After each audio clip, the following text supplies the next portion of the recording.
Walk out the door right now, go hand someone scissors, and so they can cut off about a good 4 inches, because that's basically what you're doing when you trim your hair every 6 weeks. Like, why? Don't do that. You're not going to retain length. Stop it.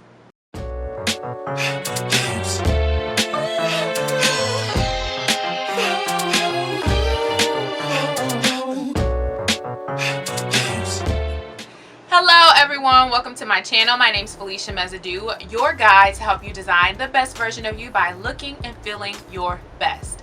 So today I want to share with you my top tips on how to grow hair past your shoulders. This is a follow-up to my length check video.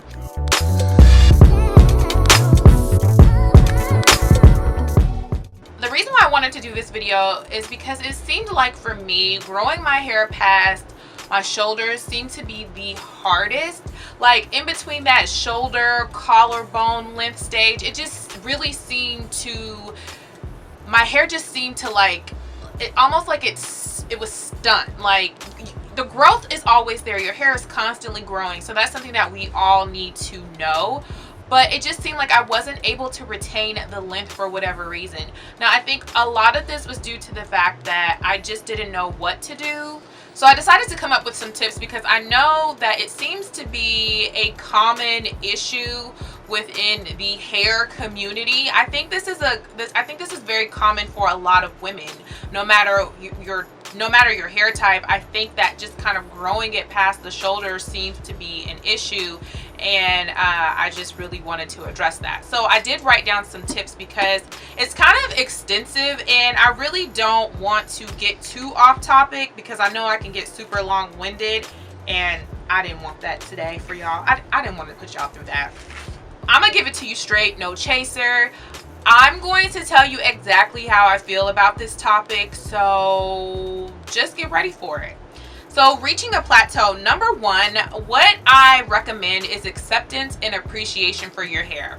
Once you embrace your hair type, then you're able to build a regimen that is going to fit your hair type, and then that way you're able to start retaining your hair length goals. I know for me in the beginning, I wasn't as accepting of my hair type, and so I did all these things that actually sabotaged my growth. It sabotaged my edges. You guys know my story with my edges, and I just really didn't learn to love my hair until later on in my journey. And I wish someone would have sat me down and said, you know, learn to embrace your hair. And once I learned to embrace my hair, then I realized that my hair was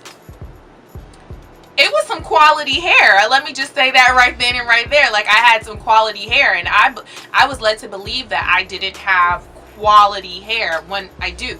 And everyone has quality hair. You just have to believe in the beauty of your hair. So once you start to embrace your hair, once you start to love it and learn it, then you can build a regimen that fits your hair type and that's going to help you reach your hair goals. It is a lot of trial and error, but I think people don't get to that point because they don't accept or appreciate the hair type that they have.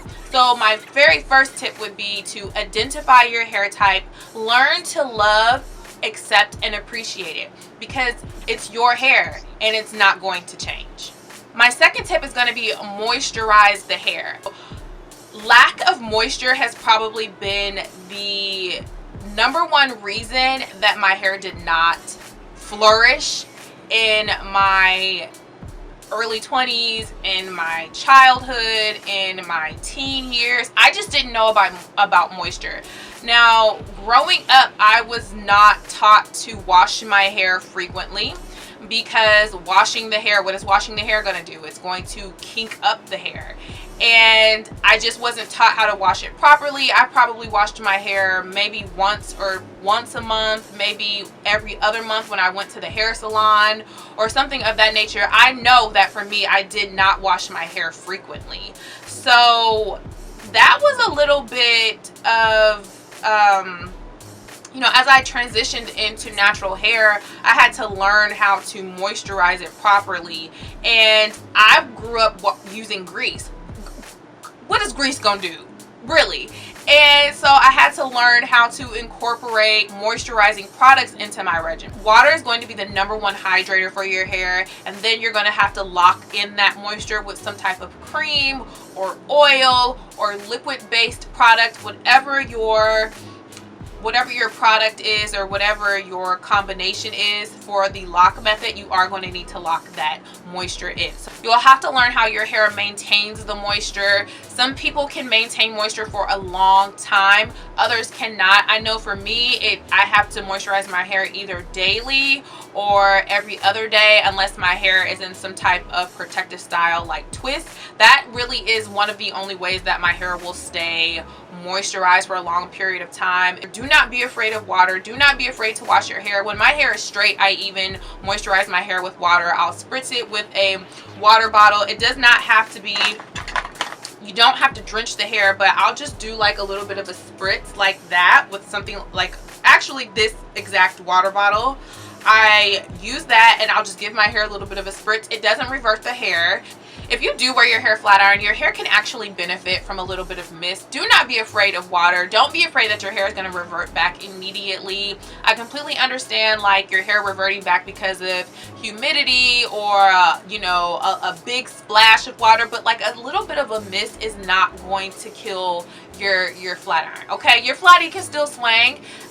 You just need a little bit of mist just to moisturize those ends, moisturize that nape, especially if that's one of your trouble areas. I know for me that's one of my trouble areas, so definitely make sure that you're moisturizing those areas, and that is going to get you one step closer to growing your hair past your shoulders. My next tip is going to be deep conditioning. Deep conditioning is such an intricate part of the hair journey, especially when you're trying to grow your hair at a certain length.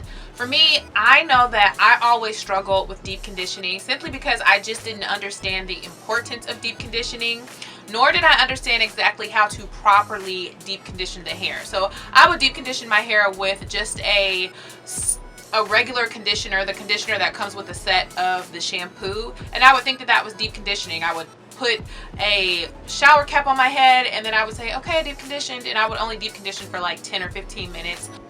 Well, come to find out, there are certain ingredients that are in a deep conditioner that are not in a regular conditioner. At least a really good deep conditioner. So these ingredients is going to help to penetrate the hair and really help to provide that moisture and replenish the hair, and it's just going to do a lot of things that just a regular conditioner wouldn't do. That's why it's called a deep conditioner. It actually always smells better too, just in my opinion. So after I realized that my hair wasn't retaining length, I started doing more and more research, and one of the things that I realized that I was doing wrong was I just wasn't deep conditioning. And when I would condition, I was conditioning, but I wasn't deep conditioning correctly. I find it to be most effective when I sit underneath a dryer, and when I sit underneath a dryer for at least 30 minutes to an hour, I find that that really helps me. And you can deep condition with your own concoction, or you can deep condition with a something that is more commercialized or store bought.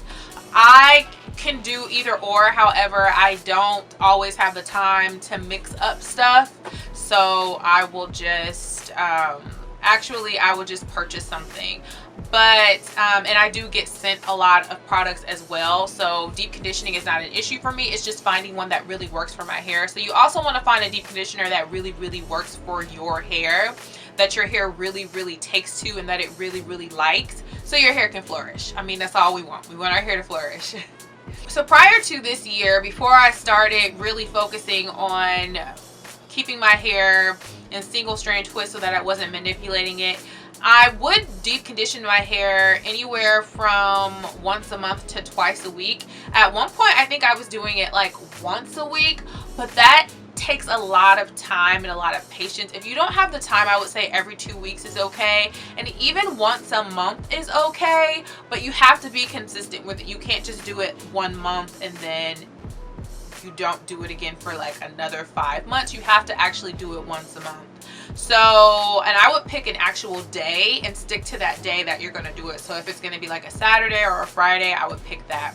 So if you're not deep conditioning, please add that into your regimen, and I think you will really start to see the benefits of deep conditioning. You're really going to start to retain a lot more moisture, and you'll just see the difference in your hair from when you aren't deep conditioning to when you actually start deep conditioning. You can see the results right away with just the way that your hair feels. Deep conditioning is definitely going to help you reach those hair goals. My next tip is going to be protein treatments. I just could not see the light of day with my hair because I wasn't doing protein treatment. Your hair is made of protein, so it needs protein to survive. So when you're putting that protein in your hair, it really helps to strengthen your hair. You can do homemade protein treatments, or you can do store-bought commercial protein treatments. I typically like to go for a very gentle protein treatment. You can make one yourself. I have a recipe on my channel if you want to check that out, but there is you can mix like mayonnaise with eggs, and you can mix it with like some other ingredients to make a really nice protein treatment. Aubrey's has a really good protein treatment that I purchased from Whole Foods. Also, there is a protein treatment, or it's a strength treatment. It's a protein treatment that I use from Redken that I use whenever I straighten my hair. It's really important to add a protein treatment to your hair before you straighten your hair, especially if you love using heat a lot. Because when you straighten your hair, you're going to weaken your hair. You're depleting your hair of its strength every time you add heat to it. Heat is just, unfortunately, that's just the way it is. Heat weakens the hair. And what you're wanting to do is build that strength before you add the heat to your hair. So I find that my hair actually has done a lot better since I've added that into my regimen. But then also, even if you're not adding heat to your hair on a regular basis, you still want to make sure you're adding that protein treatment to your regimen, just so you know that you're getting that protein and you're adding that protein to your hair. Another tip is you always want to deep condition after you use a protein treatment, because the protein treatment actually makes the hair a little bit more stiff and rough. I remember one time doing a protein treatment and I didn't deep condition afterwards. I didn't know that you were supposed to deep condition afterwards, and my hair basically broke off quite a bit. I had a lot of damage to it. You've got to deep condition to balance out that moisture protein level. The deep conditioning is going to balance out the protein. So just make sure you're deep conditioning after every protein treatment. It is a must. You're going to see a difference in your hair, and if you do not, you will damage your hair. Another tip that I have is to finger detangle. I noticed a huge difference in my hair once I started finger detangling. I would finger detangle in the shower, and there was just, it would come to a point where I would not even comb my hair when I was styling it. I would just finger detangle it. Now, I will say that when you finger detangle your hair when you're styling it, say you do like a perm rod set, or say you're doing something like a twist out, there's going to be a difference. It's not going to be as defined. There's going to be a lot more frizz. It's not going to be as easy to maneuver in your hair. There's just some things that you sacrifice when you start to finger detangle, like especially aesthetics. Like when you finger detangle, the aesthetics of your hair, when you actually put it in a style, it's just going to be a lot different for as opposed to if you were using a comb. However, you're going to start to see your hair thicken up quite a bit. I found that my hair really did start to thicken up a lot more at the roots. I was starting to see a lot more volume, as some people would say, a lot more body. I just saw a lot more thickness in my hair. Now, I will say genetically, I do have thick hair already. My whole entire family, we are women with very thick hair. It's a lot of it on our heads. However, I felt like once I started straightening my hair, I saw, and I started manipulating my hair a lot more, I didn't feel like I had that thickness that I wanted or the volume that I wanted. And then I just kind of stopped using the comb, not necessarily because I thought it was going to thicken up my hair. I stopped using the comb because I assumed that was going to help me retain length, which it did. But what I saw a difference in the most was how thick my hair was. I remember when I first stopped using the comb, I probably stopped using it for a good 3 to 6 months, and when I would go in the shower and wash my hair, it was a noticeable difference. My head would feel so heavy, a lot more heavier than it would in the past during my washes, and I just putting my fingers in my hair, it felt a lot more thicker. And then once I flat ironed it, I realized that my hair had gotten a lot thicker over time. Now, I have incorporated using a comb when I really want a very defined look for my hair. And also when I am going to heat style it, I definitely use a comb. I can't get away without using a comb. But if I can get away without using a comb when I am styling it in a perm rod set or a twist out or something like that, then I will just go ahead and do away with the comb. And I have just noticed that my hair has become a lot thicker over time. So if you're trying to grow longer, thicker hair, you'll definitely see a difference in the thickness of your hair, the density of your hair, once you stop using combs and you start finger detangling more. So if you like to use a comb, I would use it every now and again, or I would just really try to decrease how much I'm using a comb and really start to finger detangle. Also, finger detangling is a lot better for when you have knots in your hair. Combing just does not get the job done when you have knots, unless you have like one of those really fine thin rat tail combs. That will work, but even if you have a wide tooth comb, I just really don't feel like it works as well as your fingers when you have those single strand knots. So I would just say definitely start to finger detangle.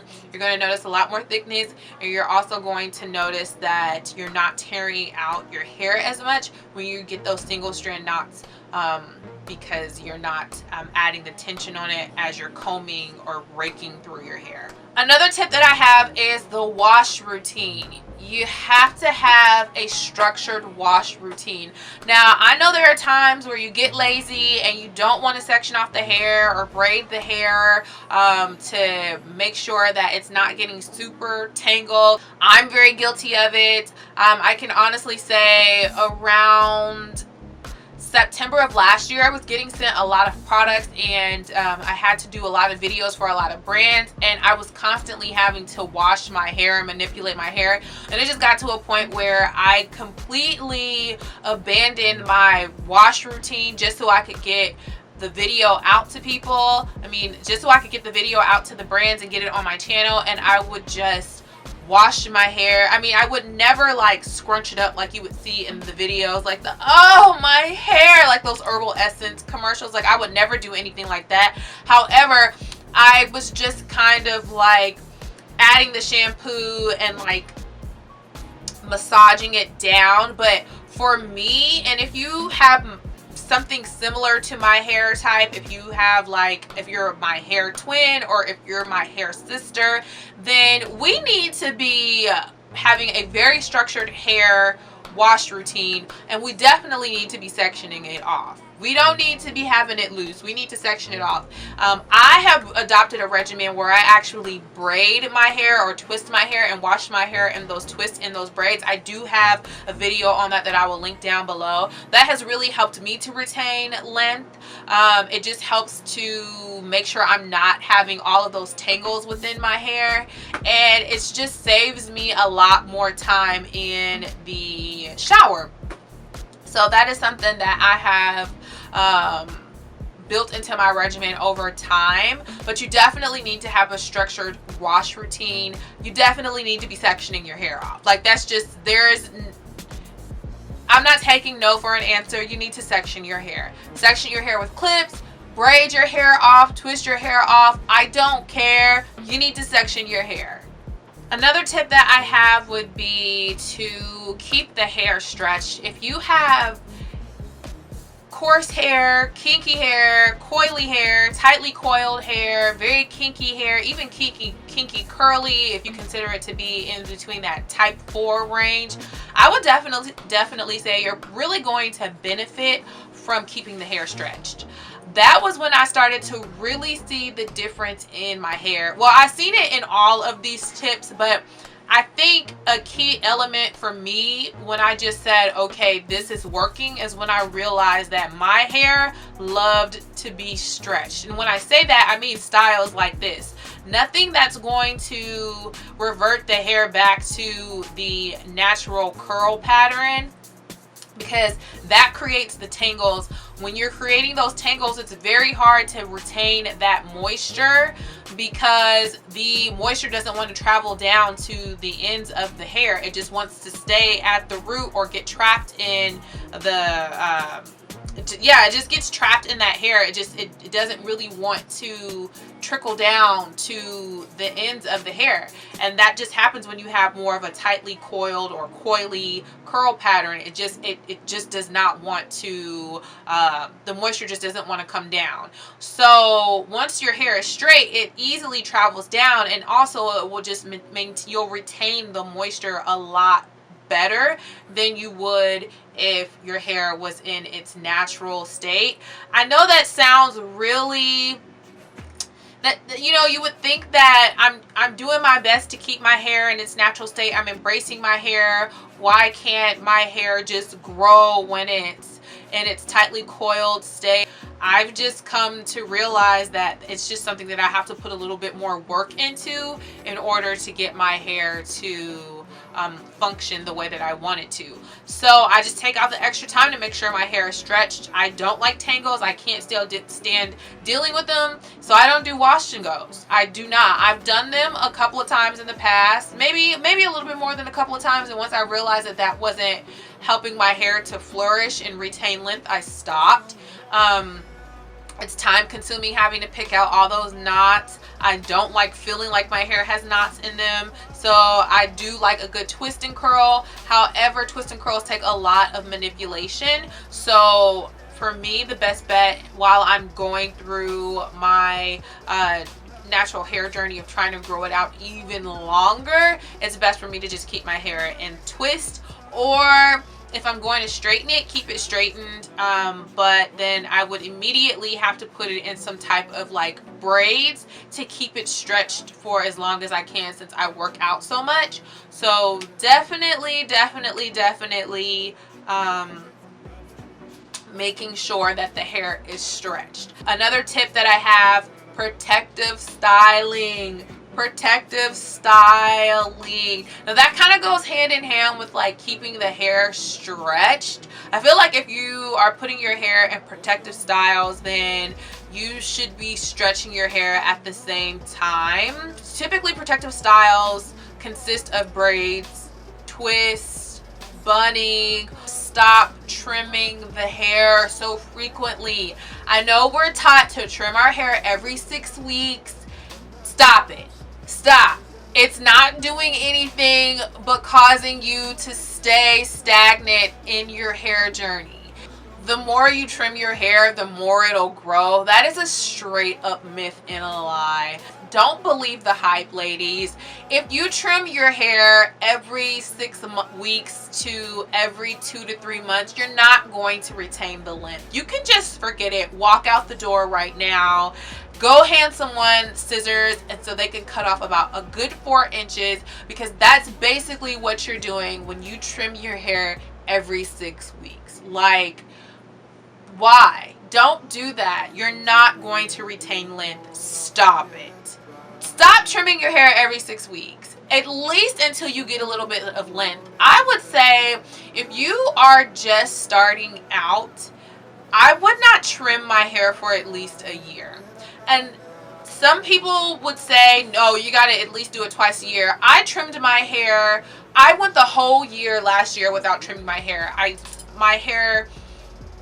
trimmed my hair, I think, around December 27th of 2015.